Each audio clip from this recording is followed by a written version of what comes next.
अभी हम देखेंगे कि जो हमारा ये मेंटोर सेल्फ नाम का जो डेटाबेस है, उसके अंदर 2 टेबल है। एक कॉन्टैक्ट नाम का टेबल है और कॉन्टैक्ट नाम के टेबल में इतने सारे डेटाबेस हैं। उसी तरह एम्प्लॉयी नाम के टेबल में देखें तो एम्प्लॉयी नाम के टेबल में इतना डेटाबेस है। तो अब हम चाहते हैं ना कि ये सारा डेटा जो है कॉन्टैक्ट टेबल का वो किसी पेज पे हमको डिस्प्ले हो जाना चाहिए। तो और वो टेबल के फॉर्म में होना चाहिए ताकि हमको बार-बार लोकल सर्वर नहीं ओपन करना पड़े। हम डायरेक्ट यहाँ से सर्च करके देख सकते हैं। तो यहाँ से हमको एक पेज बनाना होगा, ठीक है? एक पेज बनाना होगा।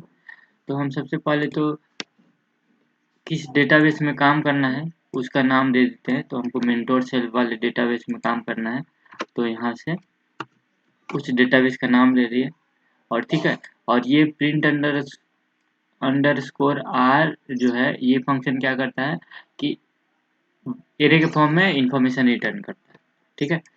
तो अब हम न्यू में जाके और इसको सेव कर ले रहे हैं show.php के नाम से show.php, ठीक है? अब इस पेज को लिंक कर ले रहे हैं, ठीक है? लिंक करने के लिए यहाँ पे हम इंक्लूड फंक्शन का यूज करते हैं, इंक्लूड, ठीक है? और उस पेज का क्या नाम है? पेज का नाम जो है जिसमें डेटाबेस है connect.php, तो connect.php और यहाँ सेमीकोलन, ठीक है? अगर अभी हम लोकल होस्ट और उसके बाद डेटाबेस और show.php को show.php को कॉल करते हैं तो आप देखेंगे कि पूरी डेटाबेस का इंफॉर्मेशन दिखा रहा है, यानी कि ये पेज और ये पेज दोनों कनेक्ट हो चुका है, ठीक है? तो अभी इसको हटा देते हैं, ठीक है? और रिफ्रेश करते हैं तो अभी ब्लैंक दिखेगा, ठीक है? तो अब हम क्या करेंगे, अब हम सारा डेटा दिखाना है। हम चाहते हैं ना कि ये जो एम्प्लॉय का डेटा है, ये एम्प्लॉय का डेटा है, ये पूरा हमको दिखना चाहिए। तो एम्प्लॉय का डेटा सेलेक्ट करने के लिए कैसे सेलेक्ट करेंगे, तो यहाँ पे लिखेंगे शो वाले में सेलेक्ट स्टार फ्रॉम, और टेबल का नाम क्या है, टेबल का नाम किसका शो कराना चाहते हैं उसका ले लीजिए। जैसे कि EMP वाले शो कराना चाहते हैं तो यहाँ पे EMP पास कर देना है, ठीक है? और हमेशा SQL कमांड डबल कोडेड में होता है, EMP, ठीक है? और ये डबल कोडेड में होगा और यहाँ पे सेमीकोलन। तो ये हमारा SQL का कमांड है, ठीक है? तो ये हमारा अ, ये SQL का कमांड लिखे हैं, ठीक है? अभी क्या करते हैं कि इस SQL कमांड को हमको रन करना होगा। तो रन करने के लिए जो कमांड है वो MySQLi क्वेरी है। मतलब ये जो SQL का कमांड एग्जीक्यूट हो जाए उसके लिए आपको MySQLi क्वेरी नाम का MySQLi क्वेरी नाम का फंक्शन आपको चलाना होता है, QUERY, ठीक है? और इसमें आपको आपके डेटाबेस का नाम, जो डेटाबेस का कनेक्शन का नाम है, कनेक्शन का नाम ये है, ये पास करना होता है और साथ-साथ वो क्वेरी पास करना होता है, ठीक है? तो यहाँ पे वो दोनों हम, एक मिनट, ये SQL वाला डाल ले रहे हैं, ठीक है? तो अभी जो है ना, अभी हमारे पास सारा जो भी डेटा इंसर्ट हुआ है, वो इसमें आ जाएगा, ठीक है? इसके अगर हम यहाँ पे लिख देते हैं $_डेटा, तो ये जो क्वेरी चला है जिसकी मदद से सारा डेटा किसके अंदर चला जाएगा, ये क्वेरी सारा डेटा लेके इस डेटा के अंदर भेज देगा। और जैसे ही जैसे कि हम देखना चाहते हैं, ठीक है, देखना चाहते हैं कि इसमें कितने रो हैं। तो रो देखिए 1 2 3 4 5, 5 रो हैं, ठीक है। तो अगर रो फाइंड करना है कि कितने रो हैं, तो अभी हम करते हैं देखिए रो फाइंड करने के लिए हमारे पास एक फंक्शन है mysqli,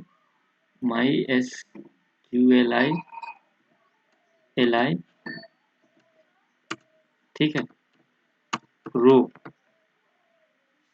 mysqli num अंडरस्कोर रो, ये एक फंक्शन है, ठीक है। ये फंक्शन है, इसका काम क्या है कि जो मतलब ये जो क्वेरी मतलब इसी क्वेरी की मदद से ना सारा डेटा सेलेक्ट करके इसके अंदर डाला है।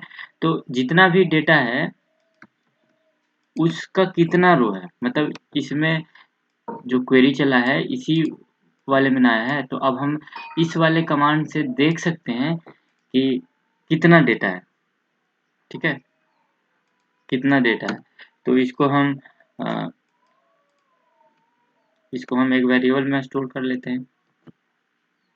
ये बताएगा देखिए कि how many row in table,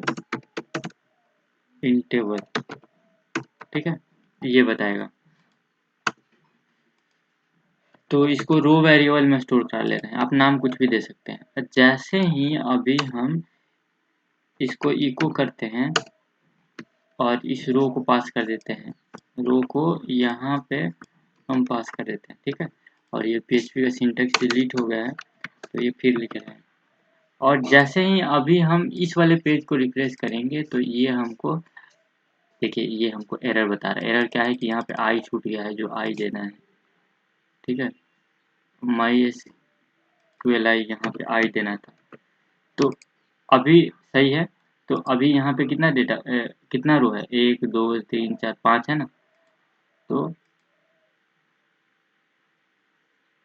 ठीक है, अभी भी एरर है, call undefined function mysqli num रो, लाइन नंबर 5 में अभी भी दिक्कत है। तो यहाँ से चलते हैं लाइन नंबर 5 में। लाइन नंबर 5 ये है। तो हम लिखे हैं mysqli अंडरस्कोर नम और रो लिखे हैं, यहाँ पे होता है रोज, ठीक है। तो अब रिफ्रेश करेंगे तो अब हमारे पास यहाँ पे 5 वैल्यू था, इसलिए 5 दे दिया। अगर हम देखिए अब इसमें हम इफ एल्स लगा सकते हैं कि अगर इफ जो रो है जो जो रो है जो रो है वो 0 से बड़ा है, यानी कि रो में अगर रो 1 2 3 4 ये रो है ना, इसमें कितना रो है, इसमें 5 रो है। अब मान लीजिए हम जैसे इसमें एक रो होता तो एक बताता। तो अगर 0 है यानी कि इसका मतलब यही ना है कि इसमें डेटा नहीं है। तो वही कह रहे हैं कि अगर 0 से बड़ा है रो तो बोले मतलब डेटा दिखा दे कि कितना डेटा है, ठीक है, कितना डेटा है। अगर डेटा नहीं है अगर डेटा नहीं है तो यहाँ पे लिख देते हैं डेटा ब्लैंक इन टेबल, ठीक है। और अभी अगर हम रिफ्रेश करते हैं तो यहाँ तो डेटा दिखाना चाहिए, जो 5 है वो अभी 5 ही रह जाएगा, ठीक है, 5 ही रह जाएगा। लेकिन अभी देखिए कोई ऐसा चुनते हैं जिसमें डेटा नहीं है, जैसे कि बुक 1 में तो खाली है, टेबल ही नहीं है। बुक वाले में देखते हैं। तो बुक वाले में हमारे पास, हाँ देखिए, बुक वाले में बुक जो डेटाबेस है, जैसे कि यहाँ हम डेटाबेस का नाम मेंटोर सेल्फ की जगह बुक रख लेते हैं, ठीक है, बुक रख लेते हैं। बुक ही है ना, हाँ बुक ही था, तो बुक रख लेते हैं और इसको सेव कर लेते हैं। और यहाँ पे जो जिस टेबल में डेटा नहीं है उसका नाम EMP ही है। तो वो तो EMP यहाँ पे लिखा ही हुआ है। क्योंकि उसके अंदर भी सेमी टेबल है, मतलब ठीक है। तो जैसे कि डेटाबेस का नाम सेम नहीं हो सकता है, लेकिन डेटाबेस के अंदर एक डेटाबेस के अंदर जो नाम है ईएमपी है, तो दूसरे डेटाबेस के अंदर ईएमपी नाम हो सकता है, ये तो पता ही है ना। एक डेटाबेस में सेम नाम का 2 टेबल नहीं हो सकता, लेकिन दूसरे डेटाबेस में नाम हो सकता है सेम, ठीक है। जैसे कि एग्जांपल के माध्यम से अगर बताएं, तो आपके जो घर है, आपके घर के अंदर किसी का नाम सेम नहीं हो सकता, लेकिन वही आपके पड़ोसी में हो सकता है नाम सेम रख लिया जाए। तो अभी रिफ्रेश करेंगे तो देखिए यहाँ पे बताया डेटा ब्लैंक इन टेबल, ठीक है, क्योंकि उसमें डेटा ही नहीं है, क्योंकि इस वाले में जाके देखें तो डेटा 0 है, ठीक है। तो ये समझिए मेन, ये इम्पोर्टेंट था। तो अब देखिए, हम तो बुक वाले में तो नहीं काम कर रहे हैं, हम मेंटोर सेल वाले में अब काम करेंगे, ये डेटाबेस में काम करेंगे, वो दिखा रहे थे आपको, ठीक है। तो यहाँ से ये रख ले रहे हैं, अब बाकी सब तो सेम ही होगा।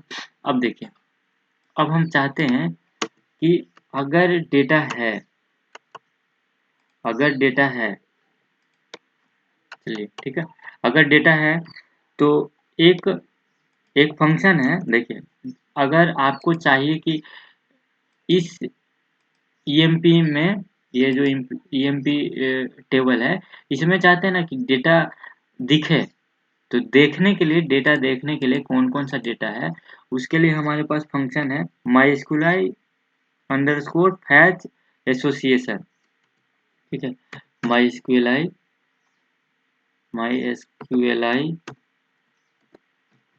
और हमको लिखना है अंडरस्कोर FETCH अंडरस्कोर और ASSOC, ये लिखना है, ठीक है। और हमारा डेटा किस में है, जो सारा डेटा है वो सारा डेटा तो इसके अंदर है, तो इसको यहाँ पे पास कर देना है, ठीक है। और और इसको हम एक वेरिएबल में स्टोर कर लेते हैं, ठीक है। इसको एक वेरिएबल में, वेरिएबल का नाम देते हैं वैल्यू, ठीक है। अब देखिए, अभी अभी हम कहते हैं कि अगर इसमें डेटा है, इसमें सारा डेटा आ गया है, अब इसमें क्या क्या डेटा आया है, अ, ये एरे के फॉर्म में रिटर्न करेगा, ठीक है। अगर वैल्यू देखना है तो प्रिंट अंडरस्कोर आर से हम इसका वैल्यू देखते हैं, मतलब क्या क्या है इसमें। तो देखिए इसको रिफ्रेश करते हैं, तो देखिए इम्प्लाई आईडी 1 आया, मतलब एक एक डेटा दिखाता है। इम्प्लाई आईडी में क्या है, इम्प्लाई नेम, अरे इम्प्लाई आईडी में 1 है और इम्प्लाई नेम अभी है, देखिए इम्प्लाई नेम अभी है यहाँ पे, ठीक है। और 105 है, यहाँ पे चेंज कर सकते हैं, आपको लग रहा है कि यही सेम आ रहा है तो ABE रख लीजिए इसको, ठीक है। तो 105 आया और डेट ऑफ बर्थ ये है, फोन नंबर ये है। तो ये आप समझिए कि इस तरह आप डेटा निकाल सकते हैं, ठीक है। लेकिन हमको डेटा, ये तो एक एक का निकाल लें, लेकिन हमको सारा डेटा निकालना है, ठीक है। यही काम इको से करना है ना। तो देखिए सबसे पहले आप इम्प्लाई आईडी का निकालेंगे एक वन, तो यहाँ पे आप इको की मदद से इस तरह लिखेंगे, आप यहाँ पे इको लिखेंगे, ठीक है। और यहाँ पे बोले अभी कि एरे के फॉर्म में सारा डेटा आ रहा है, सारा डेटा एरे के फॉर्म में आ रहा है ना, जैसे कि वैल्यू, और वैल्यू की जगह इम्प्लाई आईडी, यहाँ पे अगर हम यहाँ पे वैल्यू में अगर यहाँ पे आईडी लिखें, ठीक है, तो अभी हमारे पास फर्स्ट रो का सबसे 1 वैल्यू है, तो खाली यहाँ पे 1 दिखेगा, ठीक है। ठीक है, अभी बोल रहा है अनडिफाइंड एरे की आईडी, क्योंकि इसमें आईडी नहीं नाम है, ईएमपी आईडी नाम है, तो यहाँ पे लिखना होगा ईएमपी आईडी, EMP ID, ठीक है। और तो अब ये हमारा 1 आ जाएगा, यहाँ नहीं, यहाँ नहीं, यहाँ नहीं, यहाँ, ठीक है, 1 आ गया, समझिए। तो इसी तरह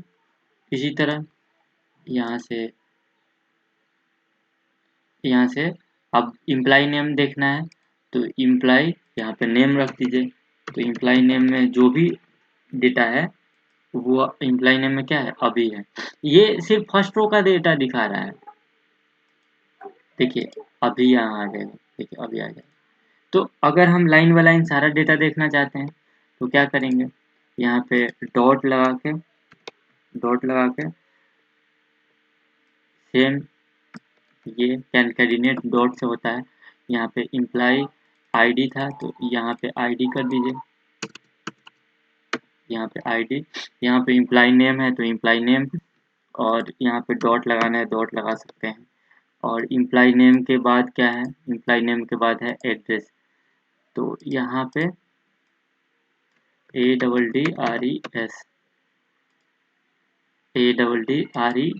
है, ठीक है। तो यहाँ पे डबल एस, फिर उसके बाद डेट ऑफ बर्थ है, तो यहाँ पे डॉट, यहाँ पे DOB है ना, तो DOB लिख देते हैं। उसके बाद डॉट, DOB के बाद क्या है, DOB के बाद फोन है, PHONE, तो यहाँ पे PHONE लिख देते हैं, PHONE, ठीक है, फोन। अभी अगर रिफ्रेश करते हैं, अभी यहाँ पे रिफ्रेश करते हैं तो हमको सारा डेटा दिख रहा है, लेकिन ये स्पेस नहीं आ रहा है, तो यहाँ पे इस तरह स्पेस दे सकते हैं और यहाँ पे डॉट लगा सकते हैं। तो सब में इसी तरह देखिए, अभी दिखाएंगे, अभी अगर रन करते हैं तो एक 1 के बीच स्पेस आ जाएगा, बाकी सब के बीच नहीं रहेगा, देखिए। तो सारे के जगह यहाँ पे लगा देना है, इसी तरह यहाँ भी और यहाँ भी, ठीक है। और रन कर लेते हैं, तो अभी जो है हमारे पास सारा स्पेस आ गया, लेकिन इसको हमको टेबल में देखना है। तो वो टेबल में देखने के लिए वो हम देखेंगे अभी, लेकिन अभी तो एकक डेटा आया, हमको चाहिए सारा डेटा, ठीक है। अभी जो आप डेटा देख रहे हैं वो सिर्फ एक का आया, तो सारा अगर डेटा देखना है तो उसके लिए हमको व्हाइल लूप लगाना होगा, ठीक है। यहीं पे इसको हम नीचे रख लेते हैं ताकि हमको ये डालना रहेगा, ठीक है। तो सबसे पहले हम यहाँ पे व्हाइल लूप क्या हमको जरूरत पड़ेगा, तो देखिए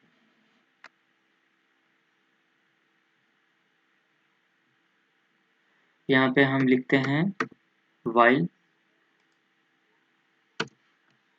ठीक है।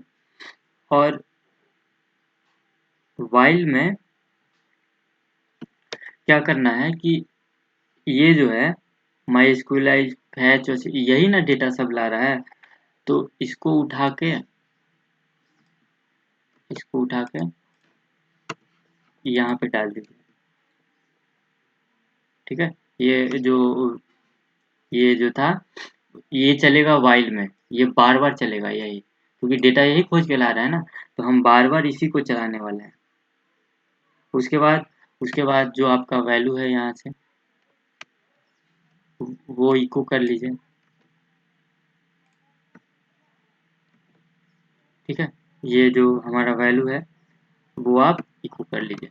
तो अभी हम रन करके देखते हैं, ठीक है।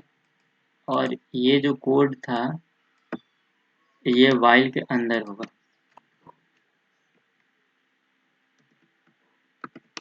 ये व्हाइल के अंदर होगा। अभी रिफ्रेश करते हैं तो अभी हमको देखिए ये कुछ अजीब आ गया है, मतलब सारा डेटा आ गया है लेकिन थोड़ा ये नीचे लिखा हुआ था ये वाला, इसीलिए इस तरह आया है,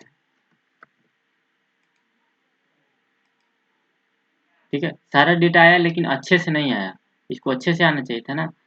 तो वो अच्छे से नहीं आने का कारण एकदम सिंपल सा है, हम इसको टेबल के फॉर्म में ला रहे हैं। सारा डेटा तो आ गया लेकिन फ़ोन किसका है ये पता नहीं लग रहा है।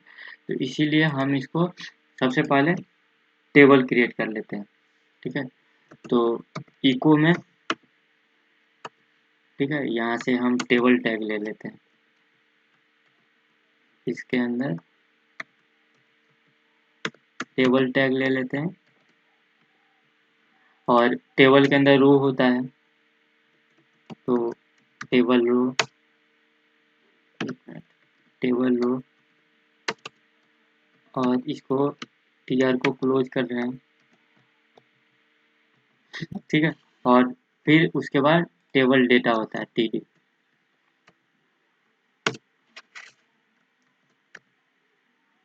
टीडी, एक मिनट, टीडी, ठीक है, यही होता है। तो टीडी में सबसे पहले क्या है, एम्प्लॉय आईडी है, तो यहाँ पे एम्प्लॉय आईडी डाल दीजिए। इसको टीडी नहीं कहेंगे, इसको टेबल हेडिंग बोलेंगे, ठीक है। हेडिंग के अंदर डेटा रहेगा।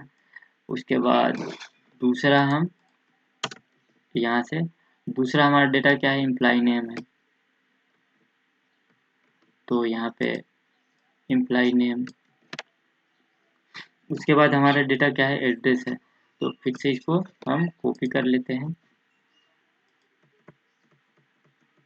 और हमारे पास एम्प्लॉय नेम के बाद एड्रेस है, तो यहाँ से हम एड्रेस फिल कर ले रहे हैं, ठीक है। उसके बाद क्या है, उसके बाद डेट ऑफ बर्थ है, तो यहाँ से डेट ऑफ बर्थ डाल लेंगे। एक मिनट, यहाँ से डेट ऑफ बर्थ डाल लिया। उसके बाद फ़ोन है, उसके बाद फ़ोन है, तो यहाँ पे फ़ोन डाल रहे हैं, ठीक है। इतना हो गया। हम टेबल टेबल टैग में टेबल क्रिएट कर लिए और इसको बंद कर लीजिए, ठीक है। अभी हम पूरा टेबल क्रिएट कर लिए हैं, यहाँ इसको नहीं बंद करना था, ये लास्ट में बंद होता है। अभी अगर हम रिफ्रेश करें तो इसके ऊपर देखिए सिंटेक्स एरर, ये लाइन नंबर 7 में हम कहीं पे लाइन नंबर 7 इको टेबल, इसको क्लोज नहीं करना था, ठीक है। तो ये यहाँ पे आ गया सारा। अब ये हमको ऊपर आना चाहिए, आना चाहिए ना, ये इसके नीचे आना चाहिए, ये सब इसके नीचे आना चाहिए। तो ये कैसे करेंगे, तो इसके लिए एकदम आसान सा मेथड है। इसको, ये जो इको किए थे, इसको अभी आप यहाँ से उठा के यहीं पे रखिए नीचे, ताकि आप इसको बाद में यूज कर लें, ठीक है। तो सबसे पहले टेबल रो के टेबल हेडिंग है, तो इसके अंदर डेटा रहेगा ना सब, तो हम यहाँ से सबसे पहले इसी तरह टेबल रो क्रिएट कर लेते हैं इको में, यहाँ से टेबल रो, ठीक है। टेबल रो क्रिएट कर लिया और इसको क्लोज नहीं करना। अब टेबल डेटा होगा, तो यहाँ से टीडी ले लेते हैं,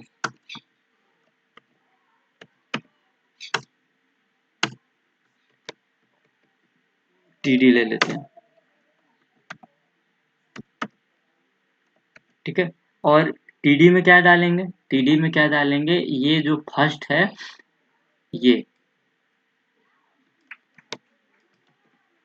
ये पूरा डालना है, और टीडी क्लोज। और फिर से हमको कौन सा डेटा चाहिए, फिर से हमको इम्प्लॉय नेम वाला चाहिए, तो यहाँ से इम्प्लॉय नेम कॉपी कर लीजिए, यहाँ पे पेस्ट कर दीजिए, ठीक है। उसके बाद कौन सा डेटा चाहिए, उसके बाद हमको चाहिए, उसके बाद चाहिए एड्रेस का, तो एड्रेस का यहाँ से कॉपी कर लीजिए, तो यहाँ एड्रेस डाल लीजिए, ठीक है। उसके बाद यहाँ से कौन सा डेटा चाहिए, तो यहाँ से हमको डेटा जो चाहिए, वो एड्रेस हो गया था। उसके बाद डेट ऑफ बर्थ चाहिए, तो डेट ऑफ बर्थ यहाँ डालिए, यहाँ डेट ऑफ बर्थ, फिर से इसको कॉपी करेंगे। फिर से कौन सा हमको डेटा चाहिए, अभी यहाँ से, तो यहाँ से हमारा फ़ोन चाहिए। सारा हो गया यहाँ पे, तो अभी इसको डिलीट कर देते हैं फिलहाल के लिए। अब यहाँ पे ये सारा डेटा आ गया। उसके बाद इस टेबल के नीचे आपको जो ये टेबल ओपन किए हैं इसको तो क्लोज करेंगे ना, तो ये क्लोज करेंगे हम यहाँ पे, ठीक है, यहाँ पे इको कर देंगे, ठीक है। ये आपको थोड़ा ध्यान रखना है कि ऐसे ही होता है, तो आपको इसको याद कर लेना है, इसका कोई उपाय नहीं है, सारा ऐसा ही होता है। तो ये हो गया, अभी टेबल क्रिएट हो गया पूरा, ठीक है। अभी हम इसको रिफ्रेश कर लेते हैं, तो सारा डेटा देखिए अभी एक एरर आ रहा है, एरर लाइन नंबर 21 में, लाइन नंबर 21 कहाँ पे है, यहाँ पे है। यहाँ पे क्या एरर है, यहाँ पे एरर है सिंटेक्स एक्सपेक्टिंग, ये कुछ गलत लिखा हुआ है लाइन नंबर 21 में।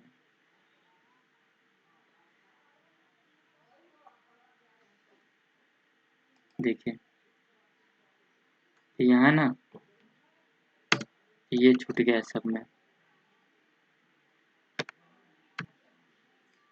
तो सब में ये दे लेते हैं, ये छूट गया है,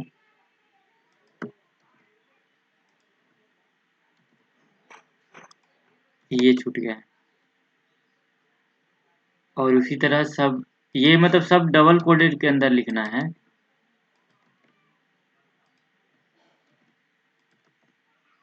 अभी सही है, अभी सही है। और एक बार टेबल जो रो है इसको यहाँ पे क्लोज भी कर देना है, इसको क्लोज भी कर देना है इस तरह। अब आ जाएगा, अब कोई दिक्कत नहीं है। अभी हमारा डेटा सब देखिए, अभी भी टेबल टीडी लाइन नंबर 21 में टीडी में एरर है, लाइन नंबर 21 यहाँ, तो टीडी और यहाँ डबल कोडेड 1 किए हैं। उसके बाद जो हमारा वैल्यू है वो लिए हैं,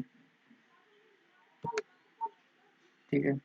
और उसके बाद इम्प्लाई आईडी लिखे हैं, और ये जो डॉट था ना ये यहाँ पे होगा। देखिए ये सब कैनकैटिनेट करना तो आता ही है, तो ये हम उल्टा डॉट लिख दिए थे, तो इसलिए इसलिए ये एरर आ गया, ठीक है। क्योंकि अभी नीचे पहले दिखाए थे ना वैसे ही स्पेस आने के लिए ऐसा किया जा रहा है, देखिए सारा डेटा आ गया। लेकिन अब ये हमको टेबल में एग्जैक्टली नहीं दिख रहा है, तो आप एक काम कर लीजिए, यहाँ से स्टाइलिश थोड़ा बना लीजिए, यहाँ पे स्टाइल टैग दे दीजिए, STYLE स्टाइल,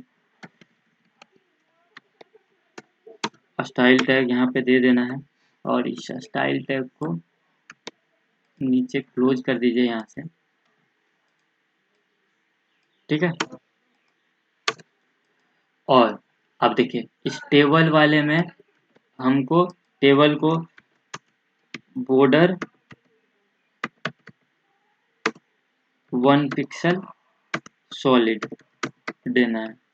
जैसे ही हम बॉर्डर 1 पिक्सल सॉलिड किए, यहाँ पे टेबल को करना था ना, तो टेबल का नाम लिखेगा ना, टेबल को करना है। तो अगर अभी हम खाली टेबल के को किए तो चारों तरफ देखिए अभी कुछ भी नहीं हुआ, इसको सेव नहीं किए हैं क्या, तो अभी कुछ भी नहीं हुआ है। तो देखिए अभी हम TA BLE लिखे हैं, और टेबल को और टेबल टेबल रो को, ठीक है। देखिए इस वाले हम इसको ऐसे करना होता है, ये स्टाइल है, और कौन सा कलर देना है ये दे दीजिएगा तो हो जाएगा। इसको हम कॉपी करके डाल देते हैं, ठीक है। टेबल को और टेबल हेडिंग को और टेबल डेटा को, तीनों को आपको 1 पिक्सल सॉलिड, देखिए इस तरह हमारा डेटा आ गया। अगर हम यहाँ से टेबल डेटा और टेबल हेडिंग को हटा देना और सेव करें तो चारों तरफ आएगा, देखिए टेबल के चारों तरफ आएगा। तो यही भी बता रहे थे तो हमारा वीडियो अभी कंप्लीट हो गया है। इसको रिफ्रेश करेंगे, 1 मिनट, इसको रिफ्रेश करेंगे तो अभी पूरा डेटा हम अच्छे से अपना ला लिए। वही अगर यहाँ पे डेटा नहीं होता, इनके सारा डेटा डिलीट होता। देखिए अभी हम क्या कर रहे हैं, सारा डेटा डिलीट कर दे रहे हैं। फिर से सारा डेटा भी डिलीट कर देना है। 4 3 2 और यहाँ पे 1 सारा डिलीट हो गया। अभी हम इसको रिफ्रेश करेंगे तो देखिए ये बोलेगा डेटा ही नहीं, डेटा ब्लैंक। ठीक है, और इसके बाद ये आ रहा है, ये जो आप हेडिंग दिए हैं ना, तो इसको भी आप इसको भी आप इफ एल्स की सहारा से कर सकते हैं। लेकिन आप देखिए कि टेबल में डेटा नहीं है तो ये दिखा दे कि टेबल में डेटा आपका एक भी नहीं, टेबल ब्लैंक है। तो इस तरह आप कर सकते हैं, समझे इसको। जैसे हमारे वेबसाइट में है ना, जैसे अभी मेंटोर्स हेल्प की वेबसाइट है जहाँ पे आप देखिए नेट कनेक्ट नहीं है, तो इस वेबसाइट पे आप लाइव क्लासेस ले सकते हैं। और अगर लाइव क्लासेस के लिए टाइम नहीं है तो यहाँ पे रिकॉर्डेड लेक्चर भी दिए गए हैं, जहाँ से आप बाई करके और सीख सकते हैं। ठीक है, तो देखिए जैसे कि यहाँ पे हम कुछ दिखाने वाले हैं, दिखा ये रहे हैं कि यहाँ पे कॉन्टेक्ट अस का जो पेज है, कॉन्टेक्ट अस का जो पेज है, तो इसमें जो डेटा डालता है ना, तो वो एडमिन पेज पे, एक एडमिन पेज होता है जो कि सारा डेटा दिख जाता है। ठीक है, यहाँ पे एडमिन पेज का यूआरएल डालेंगे तो मतलब इस डेटा को कहाँ भेजना चाहते हैं, सर्वर पे गया, तो सर्वर से अगर आप रिट्राइव करना चाहते हैं तो वो एक पेज पे इसी तरह कर सकते हैं। तो ये वीडियो के लिए इतना ही रखते हैं। ठीक है, थैंक यू।